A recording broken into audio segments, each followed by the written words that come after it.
Hi, this is Arthur Hill, Senior Technical Analyst with StockCharts.com. This instructional video will cover line studies in ChartNotes.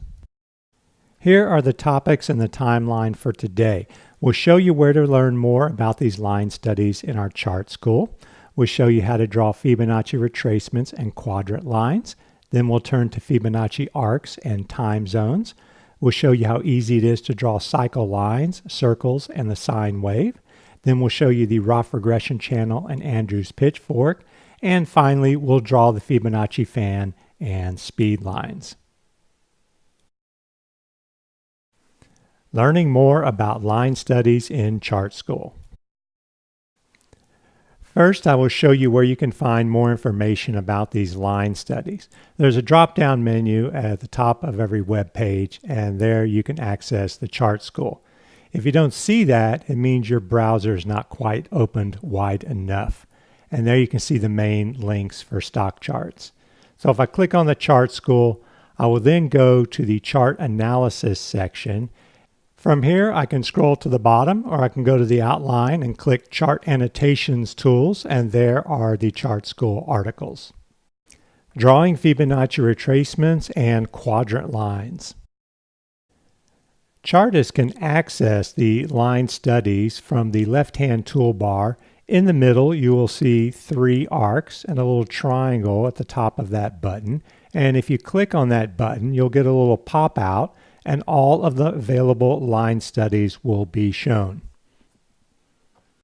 The first line study is the Fibonacci retracement. I can click that to select it, move to the point where I want to start my retracements, click, hold that click down, and drag to draw your retracements. Once you draw your retracements, you will see yellow handles, and you can use those yellow handles to adjust the retracements as you see fit. You can also click in the middle of the line to move the entire retracement. And you can also hide or show the price levels. You can see I've got price levels here. And if I hold down the control key and click on that line, they disappear. And if I click again, they reappear. We can also add additional Fibonacci lines by holding down the control key and clicking the yellow handle and dragging. And you can see that additional Fibonacci levels appear on the Fibonacci retracement. If you would like to see additional Fibonacci levels every time you use the Fibonacci retracements tool, simply select Fibonacci retracement, move to the point you want to draw, hold down the control key, click, and drag, and you can see those extra Fibonacci levels will automatically appear. And of course, you can add and remove those extra levels by holding down the control key and dragging the yellow handles. You can easily adjust the line width or the colors for these line studies by first selecting the line study. I'll click the select button at the top left, and then I will click on the Fibonacci retracements to activate it. And then I can choose any of these colors. There's the 3 most recently used colors, or I can use the drop down to get a broader array of colors. And once I select the color, I can also adjust the line width. The quadrant lines annotation works similar to the Fibonacci retracements. Click on the annotation to select, move to your starting point, click, hold that click down, and drag to draw your quadrant lines. You will see the yellow handles, and you can adjust those to adjust the quadrant lines, or you can move the entire quadrant by clicking that middle line, and you can see the quadrant will expand and contract based on the high-low range in that particular area. The Fibonacci Arc and Fibonacci time zone. Chartists can add a Fibonacci arc by going to the line studies and selecting Fibonacci arc.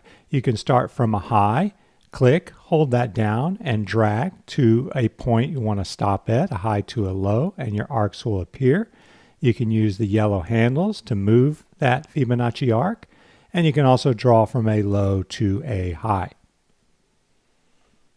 The Fibonacci time zone works with just one click, well, two. You select it and then click where you want to draw it. And you can see it starts off with the Fibonacci sequence and extends. And you can move that along the date axis, but you cannot change the spacing on the Fibonacci time zone. Next, we will move to cycle lines, cycle circles, and sine waves. The cycle line study makes it really easy to measure and analyze cycles. We'll select the cycle line annotation, click and drag to start our cycle lines. And you can see there's a number here with a yellow handle. I can click and drag that yellow handle to make the cycle longer or shorter. And then I could also click on any of the other lines to move the entire cycle as I see fit. The cycle circles are similar. I will click to activate it, click and drag to make my cycle circles. And then I can click on the line to move it where I want on the chart. And I can click on this yellow handle to make the cycle longer or shorter. The sine wave works a little bit different. I will select it and then I will click and drag, but you also have to drag up and down as well as right and left to adjust your sine wave. And then you can click in the middle of the sine wave to move the entire annotation. Drawing the Rough Regression channel and the Andrews pitchfork. The Rough Regression channel is drawn similar to a trend line. I'll select the Rough Regression channel, go to my starting point, click, hold that down, and drag. And you can see the channel will take shape. We have, of course, yellow handles we can use to adjust that channel. You can click in the middle of the channel, that line there, to move the entire channel, and you can see how it adjusts to the price range it is currently in. Andrews pitchfork works just a little bit differently. When you select that annotation, you move to the chart and you click 3 times on the places you want to draw that pitchfork. 1, 2, 3, and I will get my pitchfork.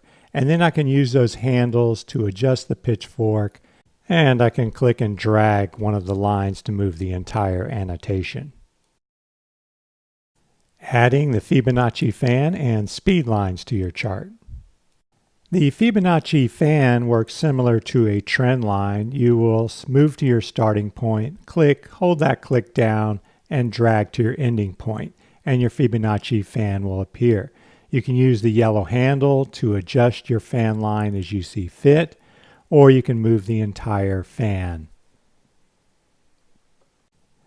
The speed lines work pretty much the same way. I'll select the speed lines, click to where I want to start, and drag to where I want to finish. And that concludes this instructional video for ChartNotes. Be sure to check out our other instructional videos, and thanks for watching.